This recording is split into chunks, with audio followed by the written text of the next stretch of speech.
लोकसभा पहला सत्र।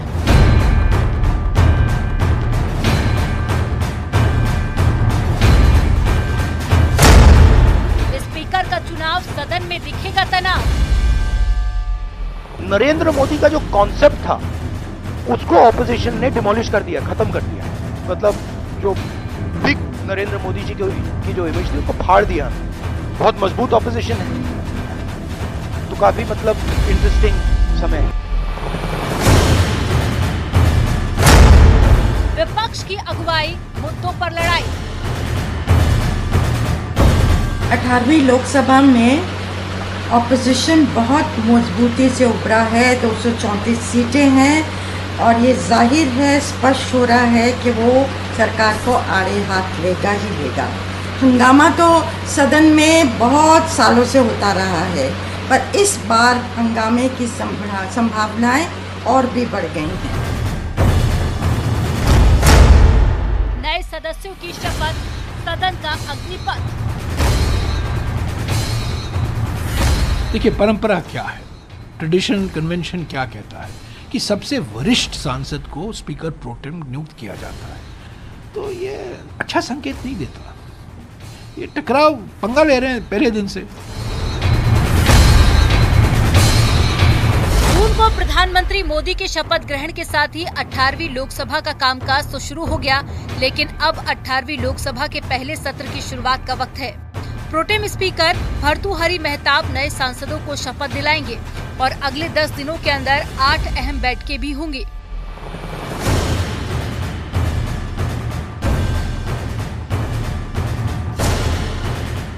दस साल के बाद में सदन में एक मजबूत विपक्ष दिखाई देगा, तो वहीं बहुत सारे नए चेहरे भी सदन के अंदर अपनी बात मजबूती के साथ में रखते हुए दिखाई देंगे।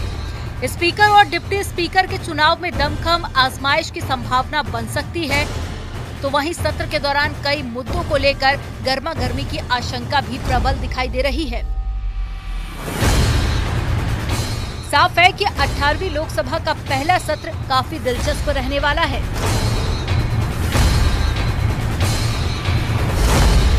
देश में 8वीं लोकसभा के पहले संसद सत्र की शुरुआत कल से होने वाली है। पहले 2 दिन जहां नए लोकसभा सदस्य शपथ लेते नजर आएंगे, तो उसके बाद कई अहम मुद्दों पर चर्चा होने की भी संभावना है। इसको लेकर सत्ता पक्ष और विपक्ष दोनों तैयार नजर आ रहे हैं।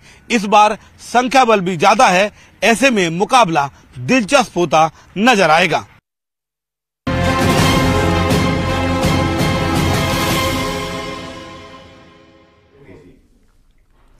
तो 18वीं लोकसभा का स्वरूप पिछले 2 बार से काफी ज्यादा अलग आप इस बार देख पाएंगे।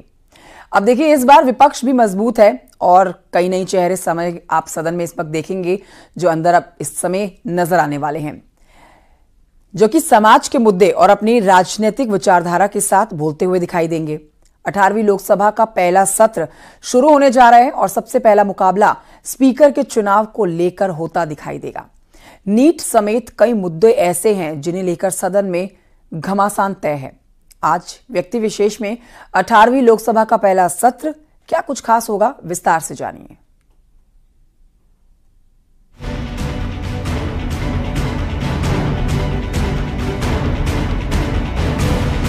नरेंद्र मोदी का जो कॉन्सेप्ट था उसको ऑपोजिशन ने डिमोलिश कर दिया, खत्म कर दिया।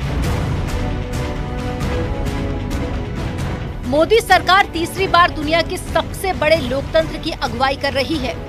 हालांकि 18वीं लोकसभा का स्वरूप पिछले 2 बार से काफी कुछ अलग और बदला है। इस बार विपक्ष भी मजबूत है और कई नए चेहरे सदन के अंदर अपने समाज के मुद्दे और अपनी राजनीतिक विचारधारा के साथ में बोलते हुए दिखाई देंगे। 18वीं लोकसभा का पहला सत्र शुरू होने जा रहा है और सबसे पहला मुकाबला स्पीकर के चुनाव को लेकर होता हुआ दिखाई दे सकता है। सबसे पहले आपको बताते हैं कि आखिर 18वीं लोकसभा के पहले सत्र में क्या क्या होने वाला है।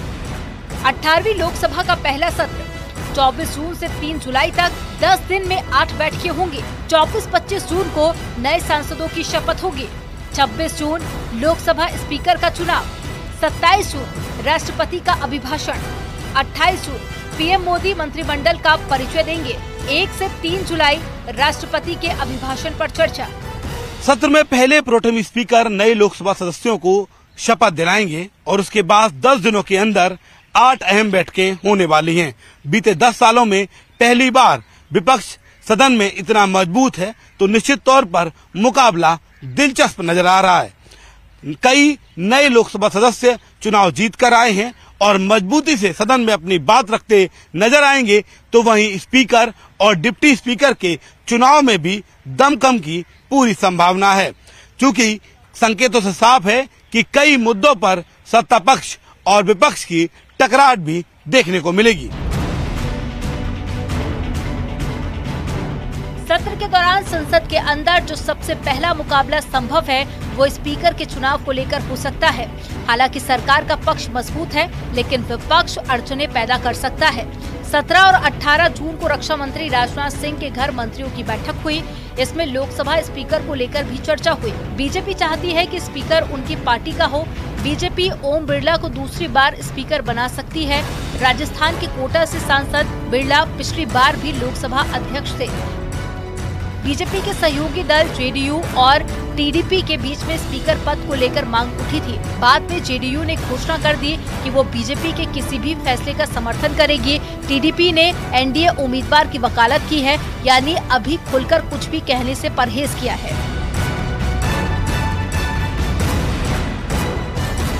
नरेंद्र मोदी का जो कॉन्सेप्ट था उसको ऑपोजिशन ने डिमोलिश कर दिया, खत्म कर दिया है। मतलब जो बिग नरेंद्र मोदी जी की जो इमेज थी उसको फाड़ दिया। बहुत मजबूत ऑपोजिशन है, तो काफी मतलब इंटरेस्टिंग समय है। इंडिया ब्लॉक इस बार डिप्टी स्पीकर के पद की मांग रख सकता है। संभव है कि अगर विपक्ष को डिप्टी स्पीकर पद नहीं मिलता तो विपक्षी खेमा स्पीकर पद के लिए अपना उम्मीदवार उतारेगा। डिप्टी स्पीकर का पद विपक्ष को देने की परंपरा रही है। 16वीं लोकसभा में एनडीए में शामिल रहे अन्नाद्रमुक के थम्बी दुरई को ये पद दिया गया था, जबकि 17वीं लोकसभा में पद खाली रहा। बीजेपी स्पीकर पद पर सहमति के लिए विपक्ष को अपने कैंडिडेट का नाम प्रस्तावित करेगी। अगर विपक्ष सहमत नहीं हुआ तो अपना उम्मीदवार उतारेगा। ऐसी स्थिति में स्पीकर के लिए चुनाव करना पड़ेगा। देखिए, परंपरा क्या है, ट्रेडिशन कन्वेंशन क्या कहता है कि सबसे वरिष्ठ सांसद को स्पीकर प्रोटेम नियुक्त किया जाता है। तो ये अच्छा संकेत नहीं देता। ये टकराव पंगा ले रहे हैं पहले दिन से।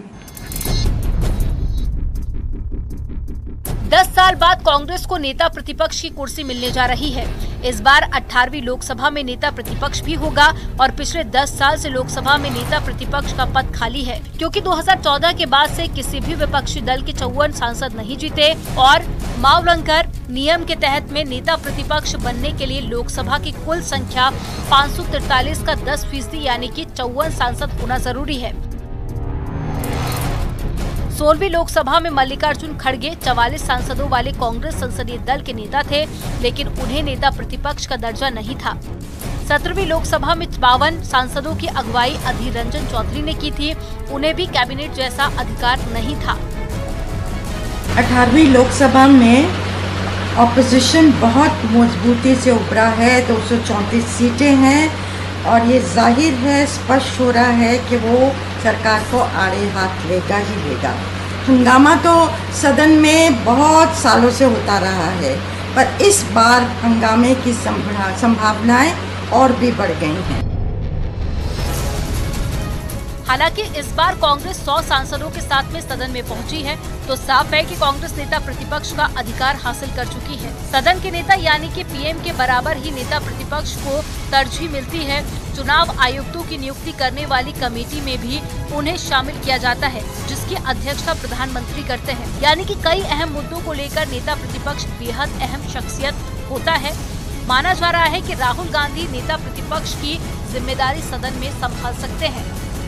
सदन में राहुल गांधी को नहीं कंट्रोल कर पा रही थी भाजपा, उसमें अब प्रियंका जी होंगी। क्या होगा हाल भारतीय जनता पार्टी का?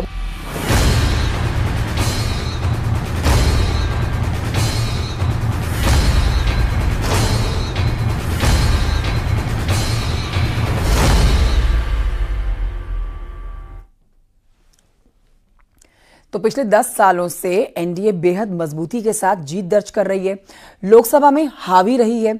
अब इस बार बदले नतीजों के साथ विपक्ष भी मजबूत स्थिति के साथ लोकसभा में मौजूदगी अपनी दर्ज कराएगा।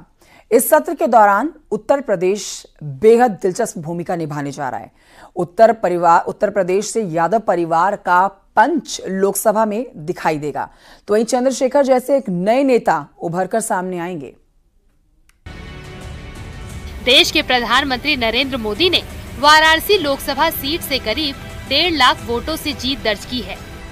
उन्होंने कांग्रेस के अजय राय को हराया है। अब तीसरी बार बीजेपी सरकार की अगुवाई करने के लिए पीएम मोदी सदन के नेता होंगे। लोकतंत्र के एक उत्सव को सफल बनाने के लिए आभार व्यक्त करता हूं। ये बनारस के लोगों के लिए भी गर्व की बात है। काशी के लोगों ने तो सिर्फ एमपी नहीं बल्कि तीसरी बार पीएम भी चुना है। इसलिए आप लोगों को तो डबल बधाई। कांग्रेस नेता राहुल गांधी ने केरल के वायनाड और यूपी के रायबरेली लोकसभा सीट से जीत दर्ज की है। राहुल गांधी ने वायनाड को छोड़कर रायबरेली का प्रतिनिधित्व चुना। रायबरेली गांधी परिवार का गढ़ रही है और राहुल गांधी ने यहीं से सदन में अगुवाई करने का फैसला किया है। उत्तर प्रदेश में न सिर्फ राहुल गांधी ने कांग्रेस को नई संजीवनी दी है, बल्कि 10 साल बाद कांग्रेस ने यूपी में अच्छे प्रदर्शन के आंकड़े देखे हैं। यूपी में कांग्रेस ने 6 सीटें हासिल की हैं।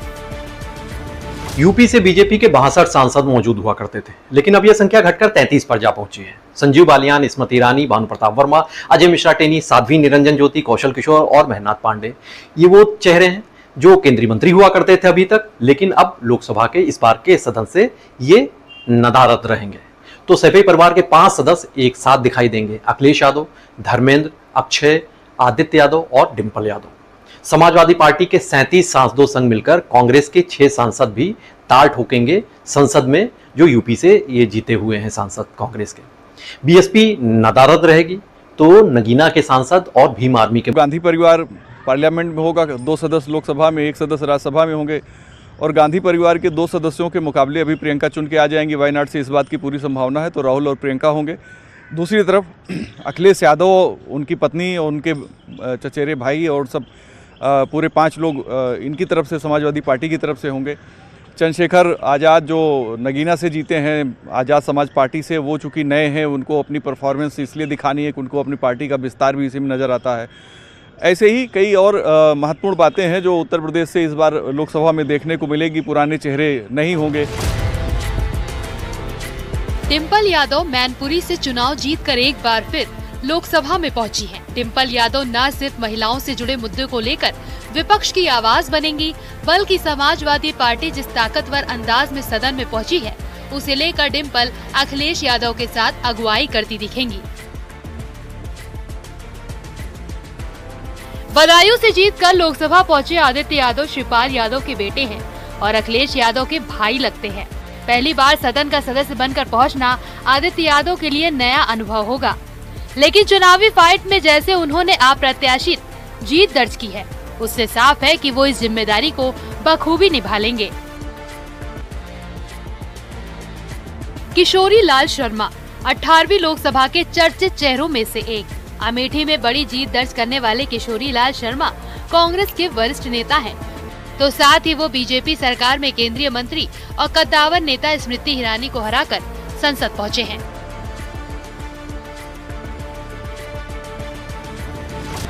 चंद्रशेखर भी न सिर्फ चर्चित चेहरों में से एक है, बल्कि उन्होंने नगीना में जिस अंदाज में बड़ी जीत दर्ज की है, उससे साफ है कि वो लोकसभा में दलितों के अधिकारों से जुड़े मुद्दे को उसी जोर शोर के साथ उठाएंगे जिस जोर से वो आंदोलन करते आए हैं।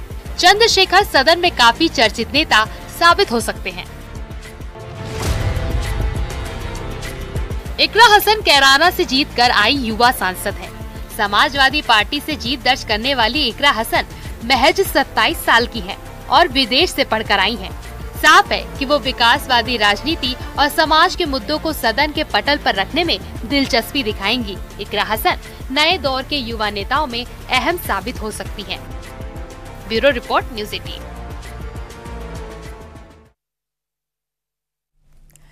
तो देखिए, 18वीं लोकसभा में अलग अलग क्षेत्रों से राजनीति में अपनी शुरुआत करने वाले ये सदस्य नए दौर की सियासत के सूत्रधार बनने जा रहे हैं। फिल्मों से लेकर खेल और राजनीति के कई दिग्गज अब सदन में अपने तेवरों के साथ जनता के मुद्दों को उठाते हुए नजर आएंगे। कौन है ये नए और खास चेहरे, जानिए इस रिपोर्ट में।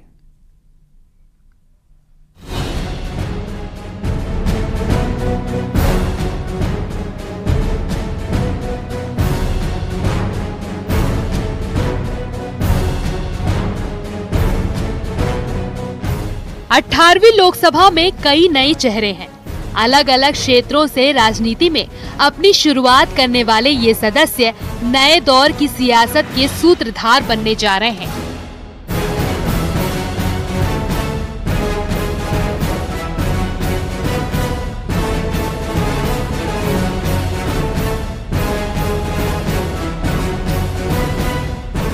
हिमाचल प्रदेश से कंगना रनौत, तो पश्चिम बंगाल से यूसुफ पठान और क्षेत्रीय राजनीति में पासा पलटने वाले कुछ दिग्गज भी इस सदन का हिस्सा होंगे।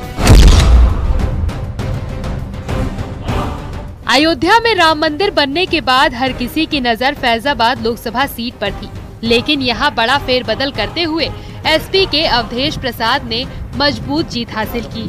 अवधेश प्रसाद न सिर्फ सदन के चर्चित चेहरों में शुमार हैं, बल्कि समाजवादी पार्टी की तरफ से जीत दर्ज करने वाले सबसे दिलचस्प प्रत्याशी भी रहे हैं, जिन्होंने नामुमकिन से लग रहे लक्ष्य को भेदकर सदन में एंट्री ली है। एक खुशहाल राष्ट्र और मजबूत राष्ट्र बनाने के लिए माननीय अखिलेश यादव जी